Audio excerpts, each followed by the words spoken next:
Welcome to the Tech Egg. Don't get scrambled. Enjoy the video. In this video, I will explain how to play Grand Cathay. First, focus on maintaining harmony between yin and yang aspects to unlock potent faction-wide buffs. Next, prioritize strengthening the Great Bastion's defenses to repel chaos incursions from the north.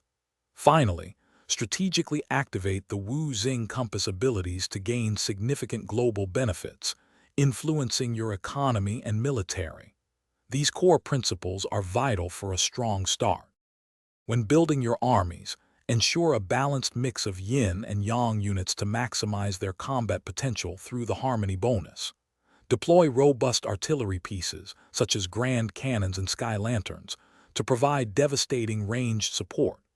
Utilize your flying units, like Sky Junk and Celestial Dragon Guard, for effective flanking maneuvers and to target high-value enemy units. This synergy is key to victory. To fuel your empire, prioritize establishing numerous trade routes with friendly factions. These are a primary source of income.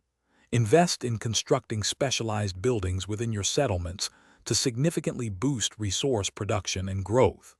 Focus on securing key provinces that offer valuable resources or strategic choke points for efficient expansion and defense. A strong economy underpins all your military endeavors.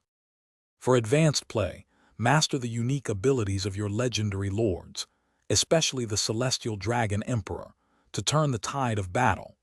Always adapt your army compositions and battle tactics to effectively counter the specific strengths and weaknesses of the diverse enemy factions you face. Remember to check the description for a link to the Shark AI Ultra Robot Vacuum and other great deals. This strategic flexibility will ensure your empire's enduring prosperity. Thanks for watching. Consider subscribing if I helped unscramble your problems.